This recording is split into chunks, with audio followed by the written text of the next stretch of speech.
As you can see, the KTM is in a slight bit of disarray. I figured it would be a good time to review the MotOz Tractionator Adventure tire while we have it off the bike.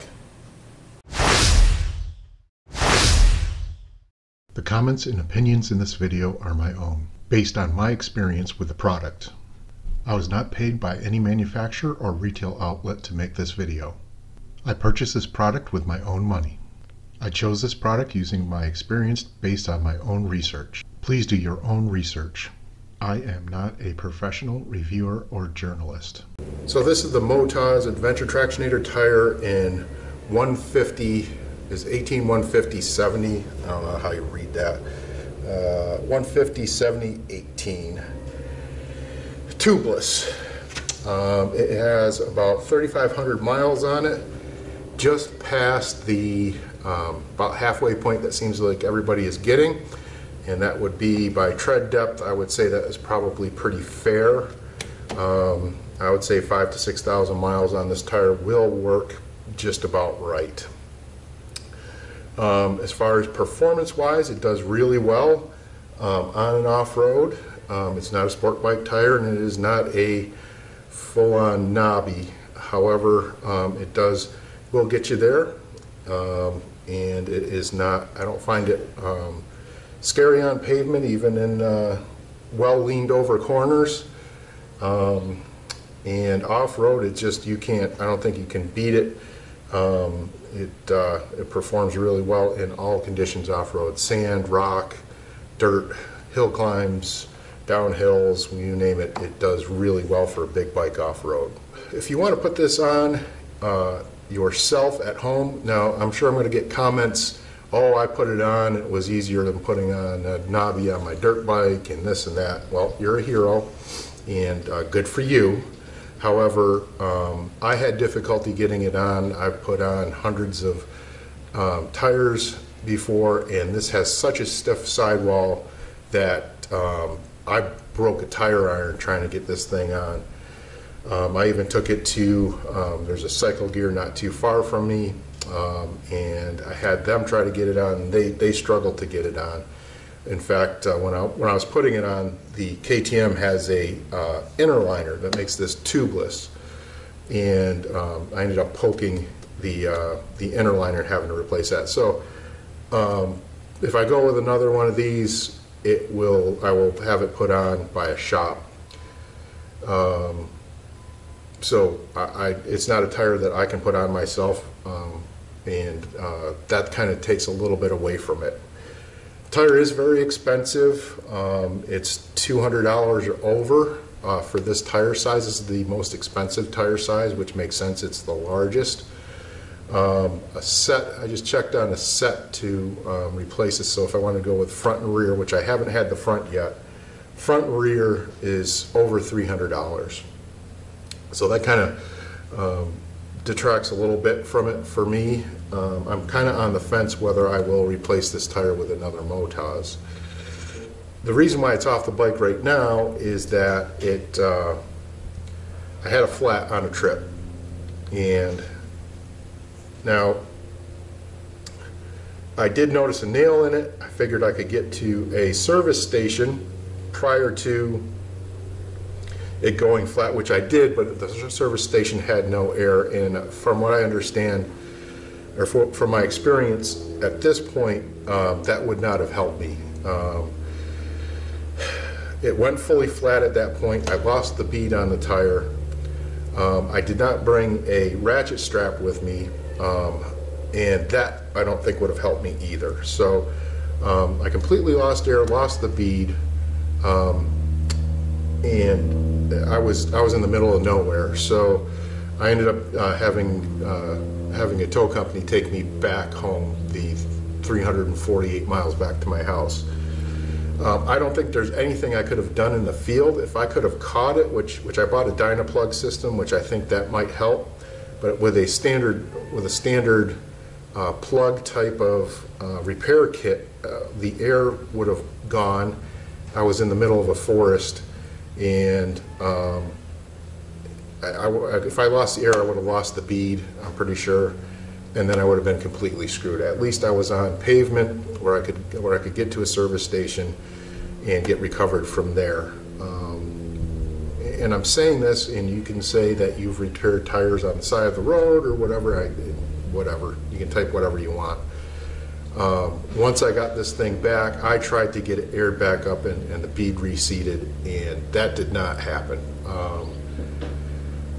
I took it to a cycle gear.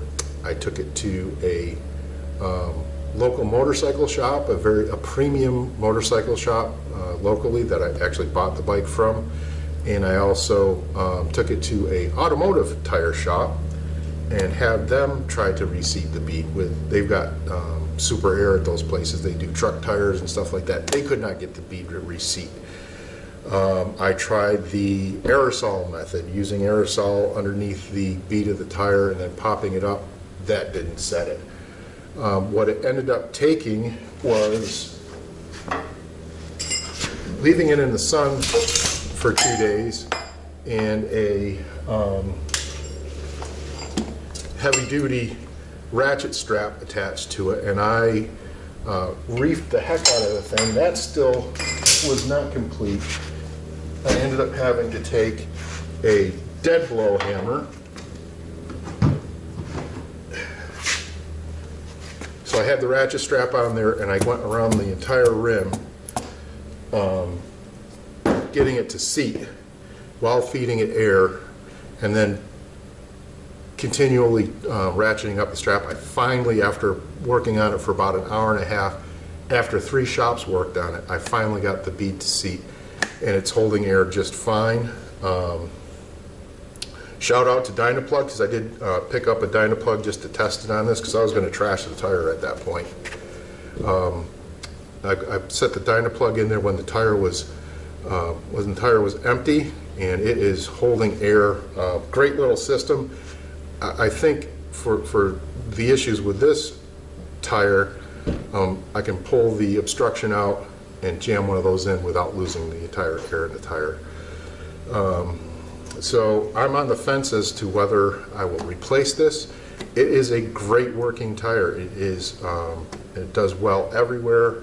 It's got a thick carcass on it. What went through the carcass on this was a concrete nail. So it's a short concrete nail, and with it's the powder actuated ones with the plastic collar on it. Saved it from going all the way through, and it went through between a couple of lugs. I don't think I would have had that issue if it went into a lug, but it's a tough tire. I haven't had any other flat issues with it. It performs well everywhere. It does everything you would want it to do. The value of it is definitely a $300 or $200 tire. However, the benefits from it take away from being able to repair it in the field, because it's a stiff wall carcass. It's a tough tire. It's got really good tread on it. There is one other thing that I want to show you.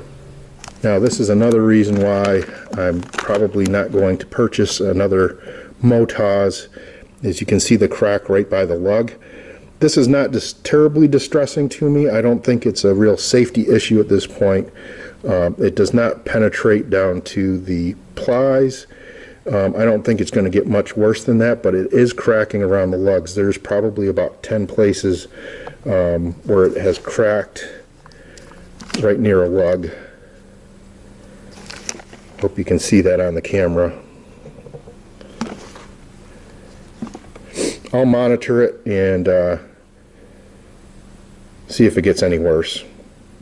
So the MotOz Tractionator Adventure tire, I don't really think it's an option for me. I don't want to get stranded like that again. I don't want to have to struggle with the issue of getting it mounted or getting it rebeaded. It's a great tire. Like I said, it performs well. However, and it lasts long. It's, like I said, at 3,500 miles, it's still got plenty of tread on it. It works well. Even halfway through its life, it's not there's not a, you know, it's not flattened in the middle. I'm losing the term, but it still has a nice rounded shape to it. However, being stranded is not what I want to have done. I don't want to have to struggle to get it on. I like to mount my own tires. I don't want to have to go to a shop. It's expensive, and this block issue I'm going to monitor. Like I said, right now it's not a big deal, but I think it could be potentially a super deal breaker if it continues to get worse and we start losing lugs, and God forbid I get a blowout on a highway or something like that. So I will do an update at the end of the life of this tire and let you know. But for right now, if you want a good performing tire, you don't mind spending $200, it's probably the tire for you. It's a tough tire, but there are definitely some drawbacks. So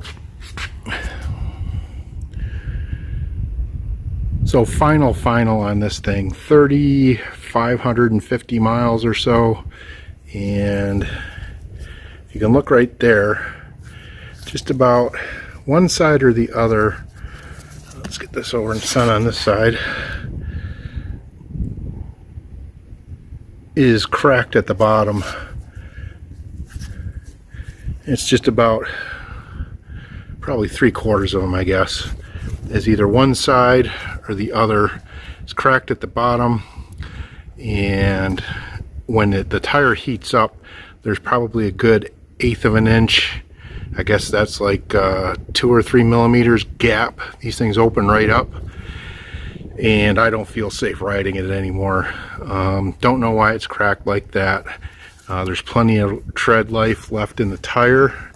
The wear bar is probably, I don't know, about 1/4 inch down still, and that's it for the MotOz Tractionator adventure. On to other things. I got to figure out what I'm gonna buy. I've got an interim tire because it was cheap. I got a Shinko 805. It's at least a familiar tire to me, and I'm going to figure out what I'm going to end up doing, but not sure that I'm going back to MotOz. So between the cracking issue and the sidewall being so stiff, and which leads to the installation, I can't install it myself. I can't pop the bead off, or I can't pop it open and insert a tube in the field. Makes this, while it's an excellent tire as far as performance wise, both on and off-road, that kind of strips everything away if I can't manage it in the field. So that's it for me on the MotOz. I'll let you know if I buy another one. Might be the Rallies or Ralzy, or however you want to say it. Might be my next adventure tire, but we'll see. Thanks for watching. Please comment, subscribe, like, and share. Adios.